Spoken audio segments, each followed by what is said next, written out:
This is Kawempe. Kawempe is a region in the city of Kampala, Uganda's capital.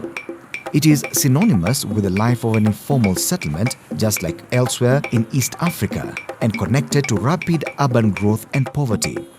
Many stories are told of the people here and how they live, but the innovative business approach for improved sanitation set it apart. The life was terrible. The situation was bad. Most of the community members, we had no toilets at all. Being on a swampy area, toilets in this area is very hard to be constructed. So it was very hard for the community to have a standard toilet. And what people used to do, they used to do open defecations. In 2010 alone, latrine coverage of about 36%. And most of these were actually makeshift structures that people would actually open during the rainy seasons, and they would flood in the neighboring communities. And this meant that the waterborne diseases like typhoid, diarrhea were very, very rampant in Kawempe. The former Secretary General of the United Nations, Kofi Annan, once said that there is no invention in the world that has done more to save lives and improve health than the sanitation revolution triggered by the invention of the toilet. In 2013, CD received a grant worth 1 million euros from the African Water Facility through ADB to implement the KUPSI project in Kawempe. Kawempe Urban Poor Sanitation Improvement KUPSI project aims to contribute to improved sanitation, latrine coverage, environmental health, livelihoods, and reduced under-5 child mortality.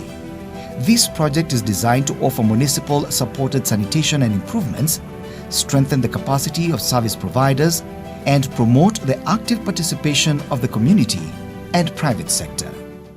The support of the African Development Bank enabled us to acquire 3 fecal sludge trucks, and these ones are going to be very handy as far as operating that mini fecal sludge treatment in Kawoja is concerned. I thank ADB to fund us with money to come up with this truck, because it has helped us a lot. In schools alone, we're able to reach about 2,500 pupils with the facilities that we put up, but also the software, the trainings on sanitation, the sanitation tools that we provided, and the like. For the communities, about 2,600 people were benefited from the project through the toilets that we put up, also the emptying services, because we were able to procure cesspool trucks with this funding from AWF. We were able to train so many communities about sanitation improvement, provide sanitation promotion tools like spades, gloves, wheelbarrows. We were able to conduct sanitation competitions in the informal slum communities of Kawempe.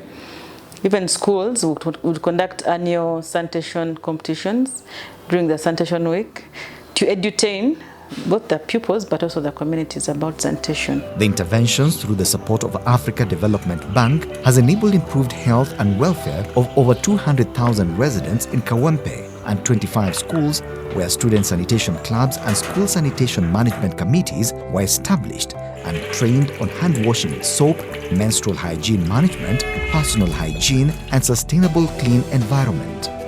Reduction of pupil stance ratio is now at 56:1, down from 70:1 across the beneficiary schools.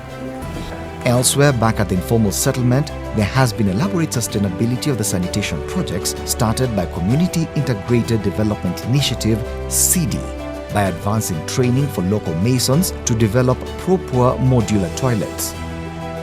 76 local masons have been trained and hand tools distributed to local masons, creating critical linkage to job creation. With the introduction of this project, it has improved the area greatly. It has contributed employment.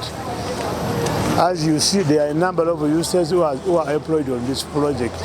I think this project provides a case that it can all be possible to have improvement in people's welfare in terms of hygiene and sanitation if an appropriate approach is adopted.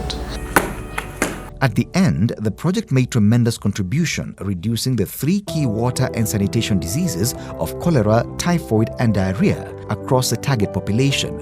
Improved hand washing at household level and latrine use was registered.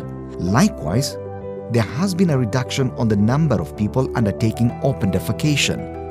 Number of people with access to sanitation, especially latrines, has gone up.